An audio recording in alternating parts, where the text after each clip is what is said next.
Hello and welcome to Bright Talk. I'm Deb Calvert, and today I'd like to address sales managers, sales trainers, and others who support sales professionals. Regardless of your title, if you're spending time with sellers and offering something you call sales coaching, then this presentation is for you. And it's also for you if you think sales coaching might be a good idea for people on your team. We'll be covering a whole lot of information that will help you to do it right. I think in the interest of full disclosure, I have to admit that there's something that has really been bothering me lately.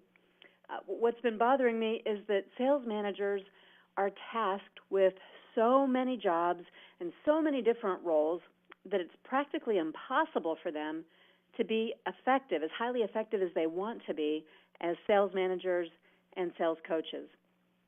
And then on top of that, sales managers in most companies don't get the training and development and support that they need to transition into a sales manager role.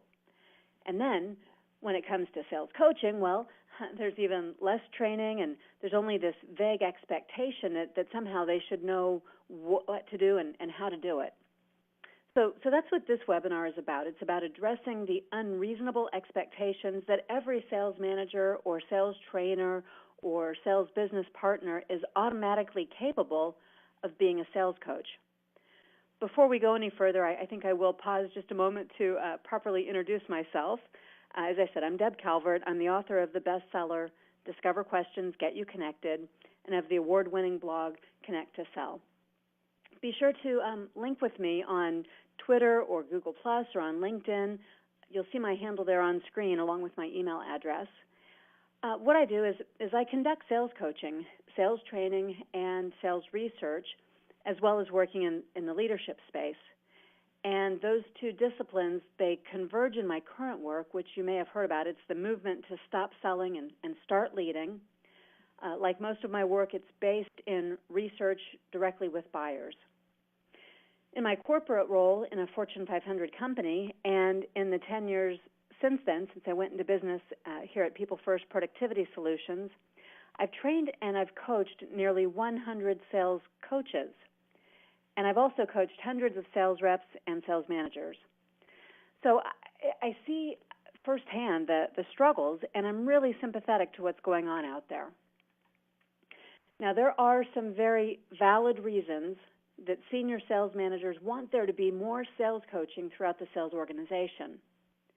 For example, the average ROI on an investment in sales coaching is pretty impressive. According to the ICF, the International Coach Federation, the average return on the initial investment in coaching is 7 times greater than the investment. Now, this is applicable, that statistic is applicable to all types of business coaching, like executive coaching and coaching for personal or team effectiveness. But, as you might expect, the return on sales coaching has been shown to be even higher. But there's a big if. The ROI on sales coaching is even higher if the sales coaching is truly coaching and not other activities that often get labeled as coaching. So that begs the question, what are the right sales coaching activities? And we'll keep this at a very high level for now, and we'll keep drilling it down as we proceed here. Here are the big themes to keep in mind when considering what does and what does not yield the maximum impact that sales coaching can have. So first, a sales coach who is highly effective is skilled in promoting self-discovery. In other words, the seller discovers for himself or herself rather than the coach telling them the things they ought to know. Another hallmark of highly effective coaching is that the coachee, the seller, is open to feedback and change. So the environment and the coaching connection has to be optimum so that they are comfortable being open to that feedback. Additionally, when it's most effective, coaching is focusing on skills development, not just on sales performance, which is a more managerial type function. In the places where coaching works the best, coaching is routine. It's not something that only happens once in a while. It's not an afterthought. It's not what's done to the people who are performing in a low point. It's routine. It's for everyone, and it's regular. And not only that, there's a framework. It's not haphazard. There's a very specific way that coaching is done. And when all this is in place, sales coaching produces strong results, especially in your mid-level performers. Now, here's what one study found. This is from the Sales Executive Council. And in the Sales Executive Council's research, the measure was the amount of time a sales manager who was doing quality and bona fide sales coaching activities, they were measuring those sales managers, and they were looking at the amounts of time spent on that kind of coaching and then correlating it to the team's percent to goal performance. The number of hours they chose to define as low, they're in the left-hand bar, that was 20 hours or less per month. The average amount of coaching they designated was 23 hours per month, and the high was 35 hours or more per month. Now, that is spread across an entire sales team. This is the amount of hours measured by a sales manager performing these coaching activities. And what they found, as you can see here, is that the optimum per manager per month is 35 hours or more, because that's what yielded results. For a strong team that is exceeding goals by 7%, a sales manager would spend about 35 hours per month on pure sales coaching activities. In that study, by the way, this was for a manager span of control with 6 to 12 sellers, and those 35 coaching hours per month were either in field alongside the seller or on the phone alongside the seller who was making calls, and it also included time spent, coaching time, spent to follow up and reinforce training with role play, planning, and other coaching activities. Now, what a difference, right? 20 to 35 hours. What a difference 15 hours a month can make. If we break it down, 35 hours is less than 2 hours per day or less than 10 hours per week. We'd say that it's about 20 to 25% of a sales manager's time on the job. It's important to remember, though, that these were quality coaching hours, so there's a qualitative and a quantitative influence at work here. Spending time on activities that are labeled as coaching won't give you the impact that spending time on true coaching activities will. So hang on, we'll get there to really explain more and more about that distinction. But first, some additional and very recent information that helps to make the case for sales coaching. This is from the MHI Global Sales Best Practices Study in 2016. And as you can see here, the highest performing sales organizations are reporting more sales management time that is dedicated to sales coaching versus the other sales organizations that participated in the study. And there's another distinction that is called out in this study. The world-class, highest-performing sales organizations in this study employed a formal coaching process. They made very clear distinctions between sales coaching and other kinds of activities that are often confused with sales coaching. They had a formalized coaching process with coaching conducted by people who had developed these coaching skills, because that's where the real impact comes from, is from coaches who have specific kinds of coaching skills. Now, interestingly, recent research from CSO Insights, their 2015 Sales Management Optimization Study, that affirms what we saw on the previous slide from the SEC. CSO Insights concluded that, and I'm quoting now from an article, which you can access in the attachments tab of this Bright Talk, but they concluded that sales managers who work with a formal coaching process, who have been developed regarding their coaching skills based on this process, and who have the right coaching guidelines and data at hand, can coach in an effective way with 20 to 30% of their time to improve win rates of forecasted deals up to 17%. So big improvements, and you'll notice that the amount of time coaching resonates from what we saw in the other study about a quarter of a sales manager's time being spent on sales coaching. Now, in addition to the very obvious benefits of sales coaching to increase sales, there are many other documented and significant benefits of coaching. Done properly, good coaching achieves these things that you see here on screen.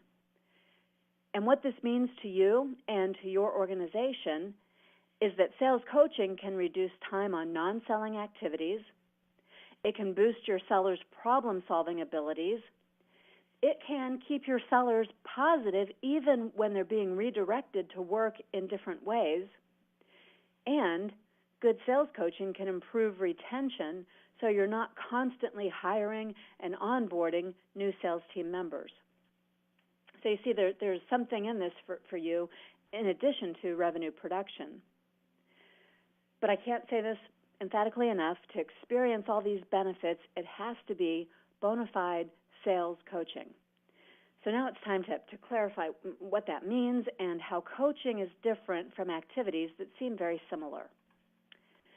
On screen now you see the three most common misunderstandings. These are the three biggest areas of confusion, and also the three areas where the most opportunity is lost when it comes to sales coaching. If you have viewed sales coaching as something that's done purely for performance, then you're missing the opportunity and the yield if you were instead doing sales coaching for the continual development of your sellers. And if you're thinking of sales coaching as getting in the game and doing the selling yourself, well, then you're not coaching. That's like the difference in any sports team. If you're getting in the game, you're a player. Coaches stand on the sidelines. They observe. They pay attention to what the players are doing so they can help them to continually develop. And coaching is different from managing, from mentoring, and from training. And that in and of itself, that last statement, that can be the most difficult to understand. So I want to spend some time really getting granular to define what those differences are. As you look at all the things that a sales manager, a sales trainer, the folks who are supporting sales people, the things they do really come in two different veins. They come in the area of directing the activities of the sellers. Directing the activities is the work that it's required to handle the problems of the day, to handle the meeting of the performance standards, to handle hitting goal. Right? That's in and of itself the essence or the definition of managing. And mentors also direct. Mentors advise. That's the meaning of the word. On the other hand, there's opportunity to do something a little different, to facilitate. In other words, to draw out from the seller something that he or she could be learning or doing differently to facilitate those discoveries. And that work is largely done by people who are coaching. In fact, the root word of coaching means to extract. And trainers. Trainers condition. They run drills and skills practices. They help information to be understood and applied. So if we think in these two broad categories of directing the activities of sellers and facilitating the learning and growth of sellers, then you have a more well-rounded approach. One of those jobs, the one about directing, that focuses on getting today's work done. Obviously, that's really, really important. But the other three, mentoring included, they focus on developing additional skills to get the long-term contributions of the sellers maximized. Okay, let's keep drilling this down. Now, sales managers' jobs have become overladen with a lot of other kinds of functions, but purely sales managing, right, that includes these obvious things. It includes setting goals, expectations, and performance standards. It includes providing the resources needed to get the work done. Sales managers conduct informational meetings on products or on initiatives. They provide recognition and rewards to motivate the team. When there are new tasks and responsibilities, they figure out how that work's going to be distributed. And ultimately, with all of that, sales managers focus, by the very nature of their job, on the attainment of goals. That work matters. Anything else I say here is not intended to take away from this work which most would agree is the primary responsibility of a sales manager. Now, sales mentors, they do things a little differently. They do different kinds of work. What sales mentors do, and this could be a sales manager who is stepping in as a mentor, or it could be someone else entirely, like a more seasoned sales rep in your organization. But what mentors are doing is sharing their own expertise. They're demonstrating how to do something. When they teach, what they're doing is they're instructing based on their own higher level of experience. They might have people who are job shadowing them, and certainly they can answer questions based on their subject matter expertise. Sales managers are often thrust into the role of sales mentor as they do demonstrations on sales calls, as they answer questions, as they tell stories from their own experience, as they solve problems and tell sellers how to do things the way that they themselves know will get the work done. Okay, all of this is part of the sales manager role, but we're breaking it down just to get some real clarity. The next one I want to show you is sales trainers, because sales trainers, whether this is the manager or if this is a discrete function, what's happening when someone is training is that they're breaking new information down. They're making it manageable. They're delivering that information, those product bits of information, the selling skills bits of information. They're delivering that in a way that it can be heard and understood and applied. They're also hopefully facilitating some skills practice so that the information being delivered can be internalized and used by the individual. And they're helping the sellers to work through and to calibrate what they've known before with what they're learning now so that they can reflect on it and integrate it into what they're going to do. Now, all of that is different from sales coaching. Sales coaches are doing something very different, and this may surprise you. It often does surprise people when I introduce this information to them because they've not ever seen an example of it. But pure sales coaching does this. A coach asks questions of the seller, and the purpose of asking those questions is to extract information that the seller already knows and to facilitate the seller having some self-discovery around new ways they could apply that information, or awareness that there might be something they don't know that they'd like to know. And coaches do this through questions because mentors are the ones who are telling, and mentors are the ones who have superior levels of subject matter expertise. Coaches are tapping into the information, the confidence that needs to be built inside the seller. And that's why coaches also listen really well. They actively listen, and they play back key information that they've heard from the seller or that they observed on the sales call so that there can be an even greater degree of critical reflection, because from that acknowledgement of what's going on, from that self-discovery, a salesperson is much more ready, willing, and able to set some goals and to plan for themselves how they will develop the skills they need. Because coaching is all about empowerment. It's about getting the seller to be autonomous in acknowledging what they need, having recognized it, wanting to set goals to achieve at a higher level, and to find ways that they can do that so that a sales manager doesn't constantly have to be the one figuring that out. Let me just show this to you one other way to bring out an additional point.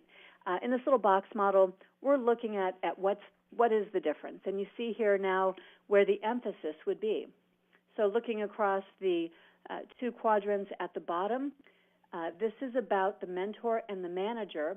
What they have in common, mentor and manager, is that they are focused on their own abilities. They focus on their own abilities and ways they can impart what they already know to the seller. Whereas the coach and trainer are focusing instead on the abilities of the seller, the learner, and trying to find ways that they can maximize those strengths and identify those gaps so that the seller is ready, himself or herself, to do something about it. The other thing you see in the box model here is the format of delivery. Right? Trainers and managers, they often, over on the right side, they often are delivering to a group. They're delivering to the people in their sales meeting or their training class. The message they give, even when it's one-on-one, is largely the same over and over again. whereas coaches and mentors, they tend to be a little bit more focused on the one-on-one interaction. And because of that, they are able to tailor and customize what they are offering directly to the seller that they're currently working with. So all these distinctions, they really matter. That was a pretty high-level overview. Here's one more snapshot just between the manager and the coach. Different priorities lead to different responses. And I've given you 3 situations here. You'll see what they have in common is that sales managers are focused on the needs of the group and the company. That requires them to be focused on performance and to be expedient on getting things done.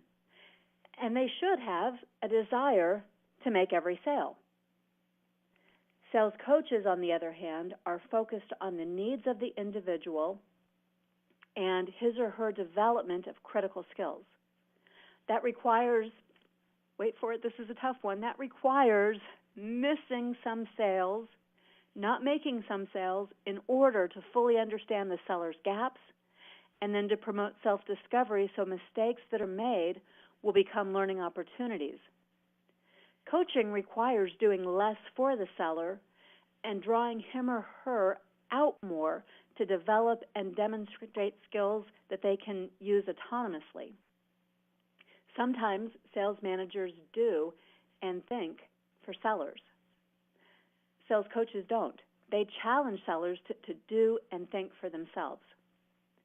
Now, what I'm describing here for sales coaches requires a different mindset and a different skill set, too.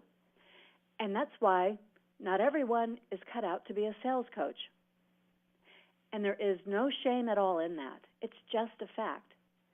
It's no different from me not being cut out to be an opera singer.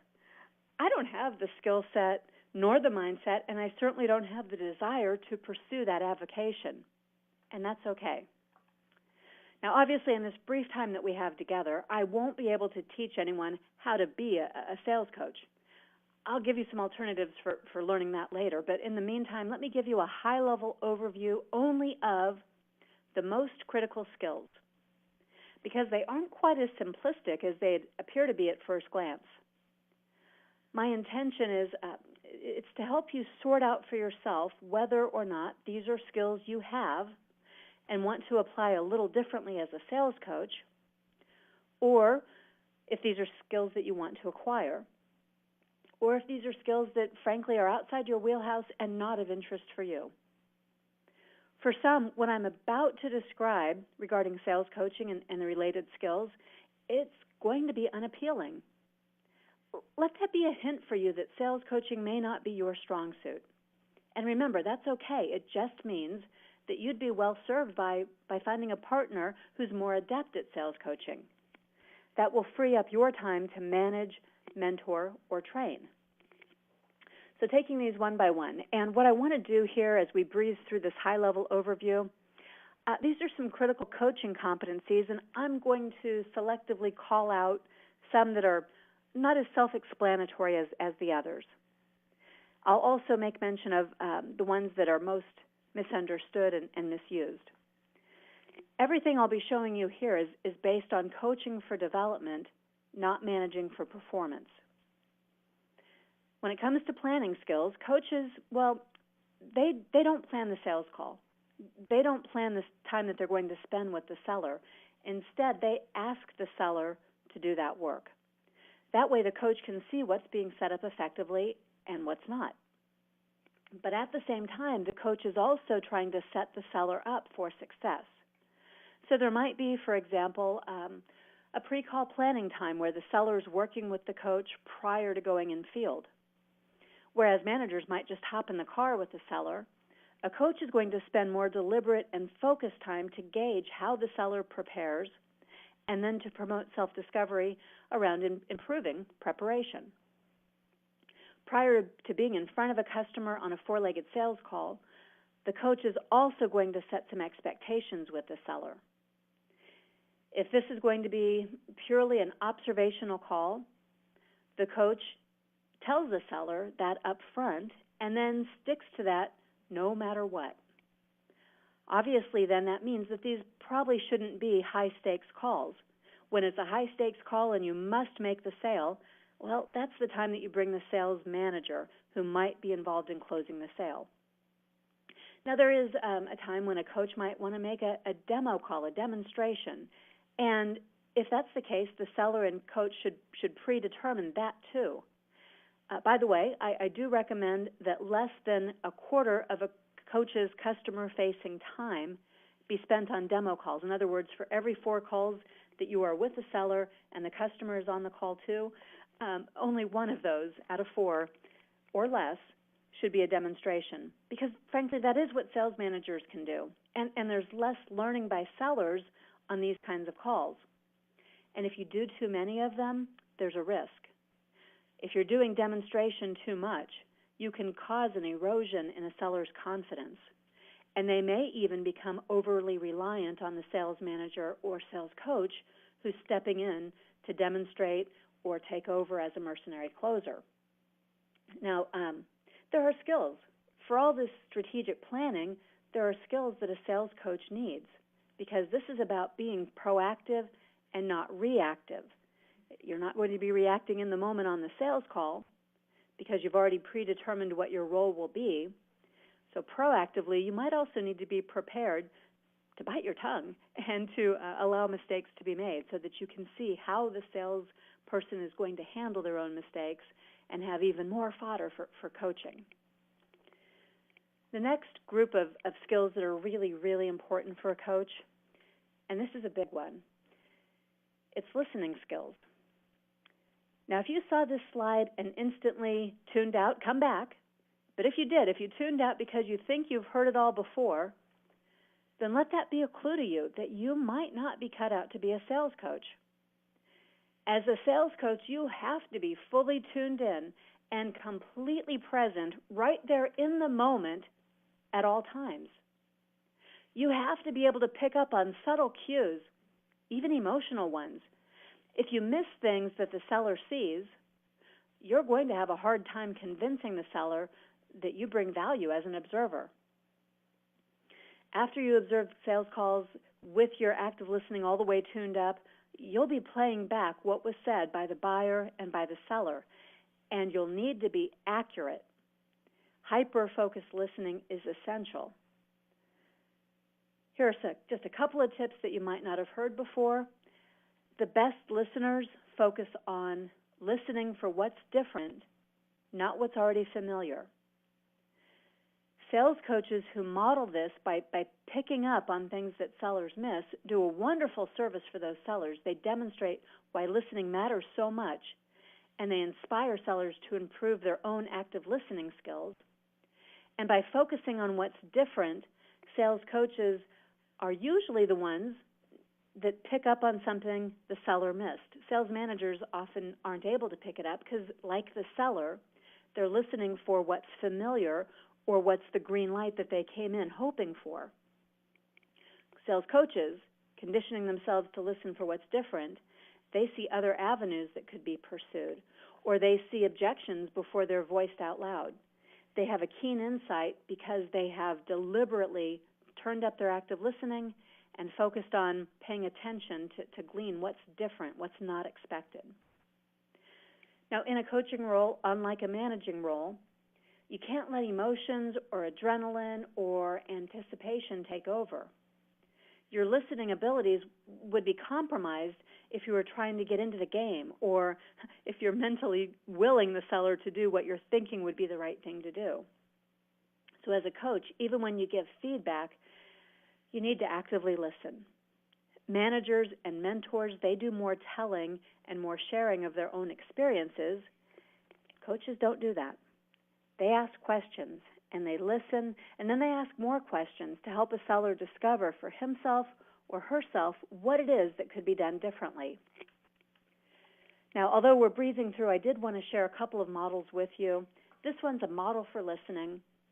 It's a reminder that it's not just hearing passively with your ears, but it's listening actively with your brain and even with your heart at the level of empathetic listening. To do that, you need to act. You need to pay close attention. you need to check for comprehension and keep yourself attuned so that you're not blurring what's really being said with what you assumed or what you believed from something else. And then, only then, are you talking. And as a coach, when you're talking, it's mostly to ask questions and to respond to promote self-discovery. So speaking of questions, this is also a really important tool in a sales coach's repertoire. Good coaching questions are a whole lot like good needs assessment questions. You'll use questions to make sellers think and stretch and determine their own course of action for improvement. Your questions will not be manipulative or oversteering. You know, some people, this is often misunderstood, some people think that coaches should ask questions in an effort to force agreement. If you hear yourself asking a lot of questions that start with phrases like, don't you think it would be better to, or how about you try it this way? Well, if you hear yourself saying those things, let it be a clue to you that you might not be cut out to be a coach. Or maybe you've just never heard that those are not the kinds of questions that coaches ask. And I'll give you some alternatives to frame this up for you as we proceed. All right, so along with crafting good, thought-provoking questions, experienced and effective coaches ask questions in a predetermined order. There's a method to this. What I'm showing you now is the GROW coaching model. This comes from Sir John Whitmore, the preeminent expert on workplace coaching. It goes in this order, GROW. First, you're asking questions to understand the goal, not your goal, the sales manager or sales coach. Nope, this is the goal that the seller is going to set. And when they set it for themselves, they're going to be more likely to want to pursue it. So questions, facilitating the acknowledgement of a goal. And then the reality check. Well, what are the current conditions, the circumstances, the obstacles, whether they are real or perceived? What's in the way of attaining that goal? Let's talk about it. Let's work it out. And then what are the options? The O, what are the options for being able to work through those challenges so that you are able to attain the goal? And finally, once all of that is sorted out, then it's the W, what's next? And this is where the seller puts together the action plan, including the resources and the additional training they might need to access, the support that they might need from the coach or manager. These questions, asked in this order, are highly effective in getting people to take responsibility and accountability for their own growth and development. And if you're following this simple path, you can expediently move a seller from clarifying what they want to achieve to creating an action plan for achieving it. And it's all self-directed because as a coach, you asked questions. Here's one more clue that we ought to acknowledge. If this idea of others setting their own course is not aligned with your preference to tell them what to do and how to do it, well, then you may not be cut out to be a sales coach. Now, here are some sample questions. These are arranged for you in the GROW coaching model. Before the call, let's say you were doing some goal setting, and then you wanted to do a reality check to deal with any real or perceived barriers. And what you'd be talking about with your questions, the way that you'd ask them, is that these wouldn't just be a vague sense of direction, but an actual goal. And it would be a real discussion about the options. You'd be prompting the seller to think of and explore various ideas. And all the while that you're doing that, not only are you building their buy-in, but you're also helping them to gain confidence and competence so that they can work more autonomously. As you're imparting this thought process to them, you're helping them to think this way about the goals they are going to set on their own, even when you are not with them as the coach. And then you'd get to the plan. And since it comes from the seller, there's ownership. And there is a much, much greater likelihood of follow-through on these actions. And it's this sort of framework that makes coaching, good, quality sales coaching, able to have the impact that it does, getting people above goal, getting higher levels of performance, getting to world-class levels of achievement. It's not the coaching, the time spent on the coaching where the magic happens. If that were true, then it would only be the sales coach who was capable. But it's the multiplier effect. It's the coaching and what it imparts to the individuals and the way that they grow and are able to attain at higher levels on a long-term basis. That's where the magic happens. All right, one more high-level skill here, our big overview, and that's around giving some feedback. Coaches ask questions primarily, but yes, they also give feedback, and there's a process for this too. And the intention to allow for self-discovery is still the same. Those same kinds of questions that you use in debriefing after a call, and that same sequence about setting goals and determining what will be different next time, right? All of that can apply here as you're giving feedback. Self-discovery is on top of the list because this is different from managerial feedback. Coaches will start by asking the seller, what do you think you did well on the call? And don't let them skip that reflection and don't let them jump straight to what they want to do differently next time. It's important to get this foundation. What did they do well? That's the foundation. It's the behavior that you might want them to recognize so they can replicate it in the next call, but it's also the platform. Their strengths are their platform on which they're going to go after their areas for development. So they need to recognize it. They need to give themselves credit for that. And once they share a couple of positives that they can remember, as a coach, you might like to add one or two. I like to state an observation of something positive and then ask a question like, by the way, why do you think that mattered in this call? Or, tell me more about what led you to do it that way. Because what I'm looking for here is the self-discovery and their ability for that positive not to have been accidental or happenstance, but so that it can become something that they use more frequently. Once they share those positives, and I've given them some feedback on one or two additional, then we are going to move into deepening the understanding of what they could do differently. We're repeating the same process. We're asking them to give one or two areas of improvement. My favorite question for starting that is just simply, if you could rewind the sales call, what would you go back and do differently? It's a non-judging way to ask, and it is pretty important for the seller to be able to pinpoint the place where things started to go awry. So this notion of being able to rewind helps them to replay and recognize the domino effect from their own actions.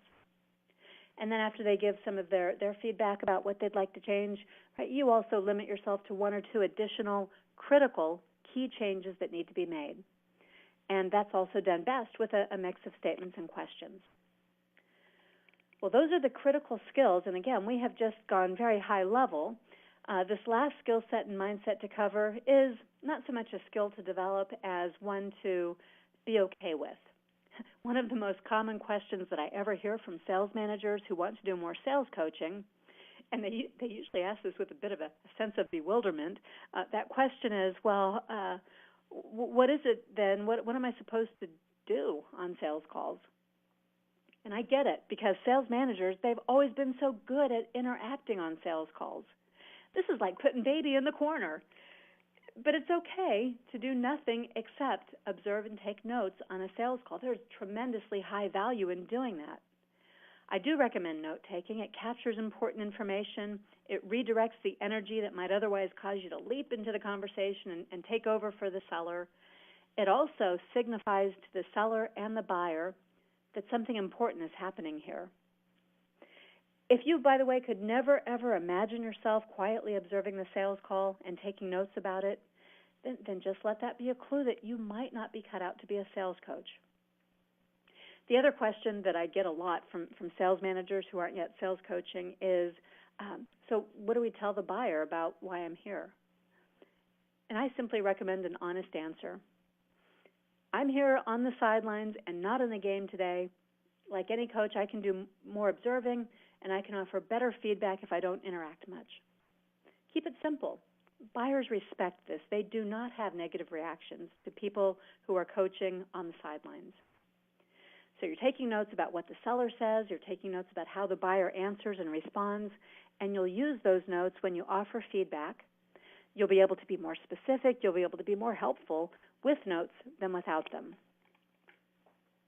Okay, we're thinking now about you as a sales coach. just want to do some recap here. There are some barriers. These on screen are the biggest barriers to becoming a sales coach. Some of these may represent changes that you simply don't want to make. Some are temporary conditions that you could move through. Sales coaching will indeed feel awkward until you've logged a lot of hours doing it. Some of the things you see on screen are misconceptions. Remember, this people development is a means to an end. Coaching is proven to improve sales productivity while also developing people. This doesn't have to be an either-or. But if you feel strongly about any of these, give yourself permission not to pretend that you are coaching. You're doing other important work, managing, mentoring, or training, and that's perfectly okay. There is no shame in any of this if you're not cut out for sales coaching.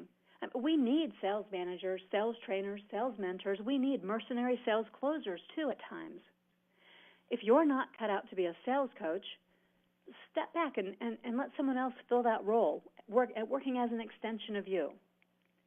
Don't deprive your sales team of this valuable support and development.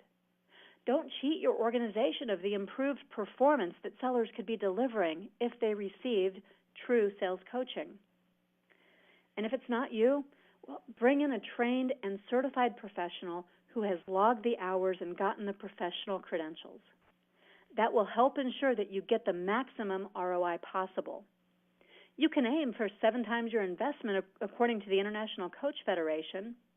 An ICF certified coach has put in the hours and received the training and earned that credential so that they can truly help your sellers.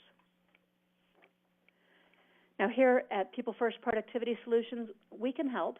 We have a team of sales coaches.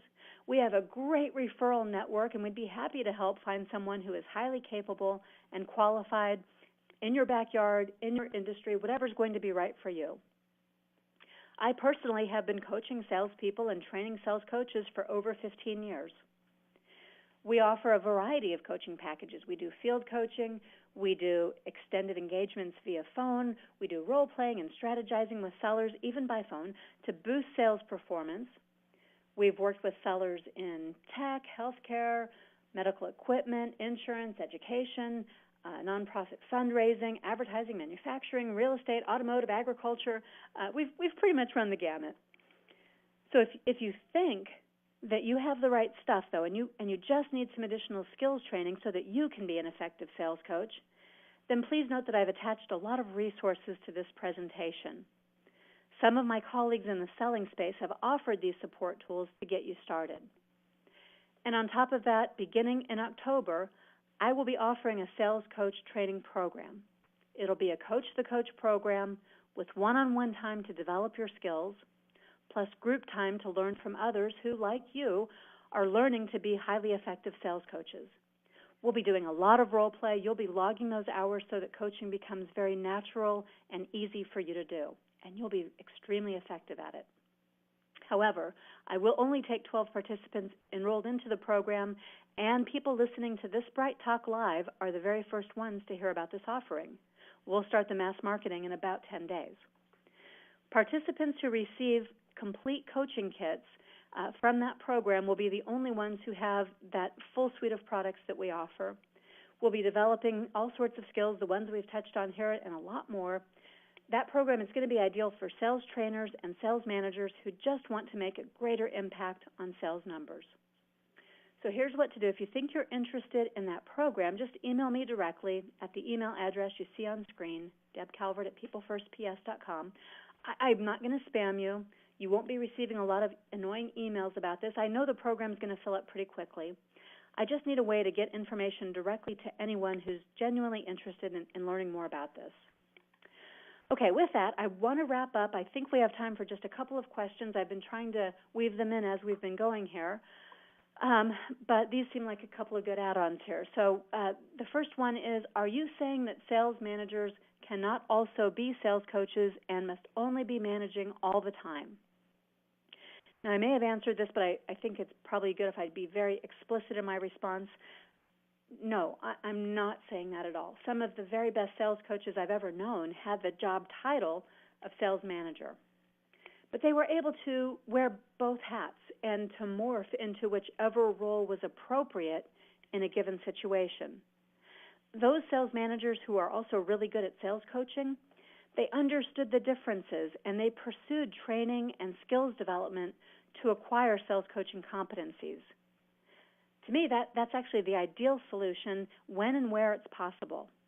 The results in improved seller performance prove that this is a good course for a sales manager to pursue. But I also know that not all sales managers are cut out to be sales coaches. That doesn't make them bad sales managers. When people who are really good sales managers bring in really good sales coaches to complement them, those results are also compelling. So I guess my answer is this, that there are multiple ways to get the results that sales coaching can provide, through the sales manager or alongside the sales manager. And one more question is, how much time should be spent on the other, not coaching roles? I think that one probably came as a result of the 4 roles I outlined: coaching, managing, training, and mentoring. And that answer, it's going to be unique to every team. But what works is if you start by allocating the coaching time, dedicate about a quarter of your time to pure coaching activities or bring in someone else who can allocate that amount of time, then mentor or train according to the needs of the team and individuals, and then you'll have to spend 50% or more of your own time, if you're a sales manager, on traditional sales management work. So you can delegate away the coaching and the training and the mentoring, but you have to do the traditional sales management work, the reports, the forecasts, the goal setting, the hiring, meetings, and all the rest of it. Okay, well, the clock says we need to wrap up, so please access the attachments. They'll help take you to the next steps that you need. Email me if you'd like to grow your own sales coaching skills and boost sales production as only sales coaching can. And join me again here on Bright Talk September 7th. We'll be talking about how well-intentioned sales managers may be disabling instead of enabling their sales teams. Look forward to talking with you soon. A business partner is automatically capable of being a sales coach. Before we go any further, I think I will pause just a moment to properly introduce myself. As I said, I'm Deb Calvert. I'm the author of the bestseller, Discover Questions, Get You Connected, and of the award-winning blog, Connect to Sell. Be sure to link with me on Twitter or Google Plus or on LinkedIn. You'll see my handle there on screen along with my email address. What I do is I conduct sales coaching, sales training, and sales research, as well as working in the leadership space. And those 2 disciplines, they converge in my current work, which you may have heard about. It's the movement to stop selling and start leading. Like most of my work, it's based in research directly with buyers. In my corporate role in a Fortune 500 company, and in the 10 years since then, since I went into business here at People First Productivity Solutions, I've trained and I've coached nearly 100 sales coaches. And I've also coached hundreds of sales reps and sales managers. So I see firsthand the struggles, and I'm really sympathetic to what's going on out there.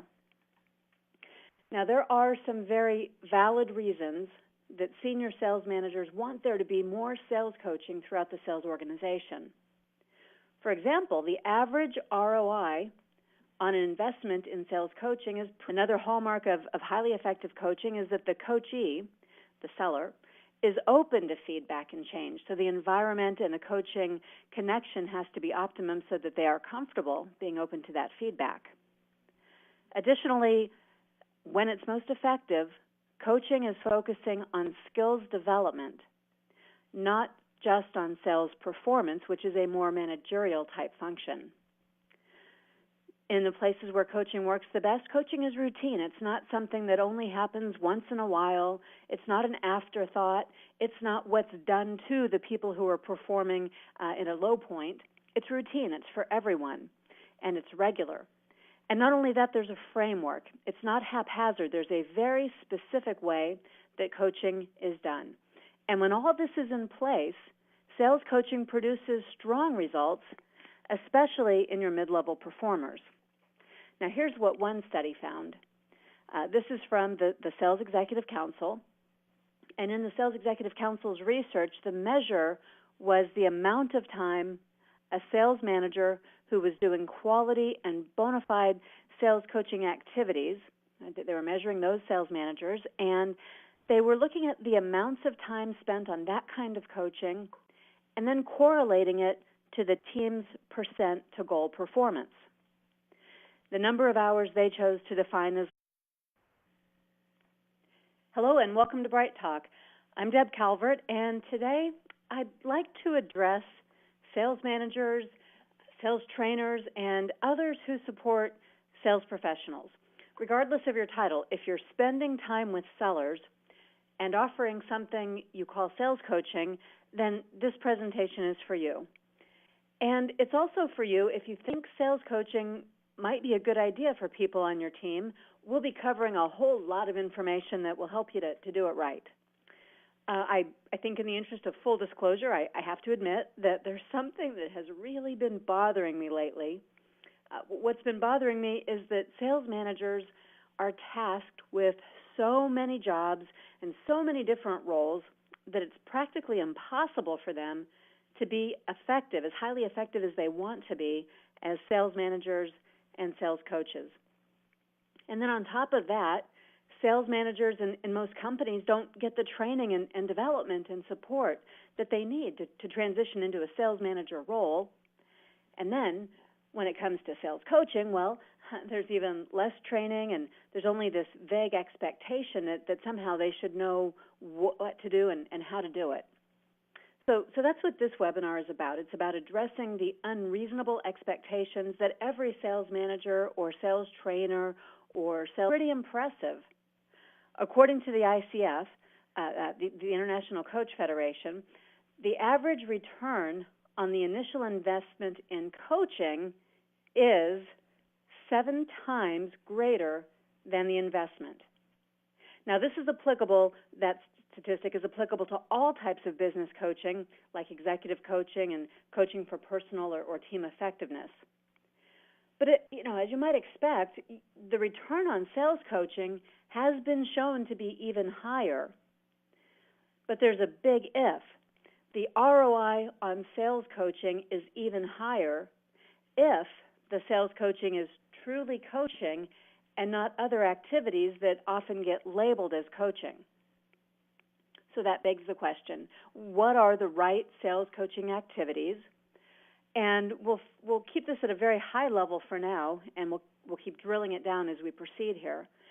Here are the big themes to keep in mind when considering what does and what does not yield the maximum impact that sales coaching can have. So first, a sales coach who is highly effective, is skilled in promoting self-discovery. In other words, the seller discovers for himself or herself rather than the coach telling them the things they ought to know. Low, there in the left-hand bar, that was 20 hours or less per month. The average amount of coaching they designated was 23 hours per month, and the high was 35 hours or more per month. Now, that is spread across an entire sales team. This is the amount of hours measured by a sales manager performing these coaching activities. And what they found, as you can see here, is that the optimum per manager per month is 35 hours or more, because that's what yielded results.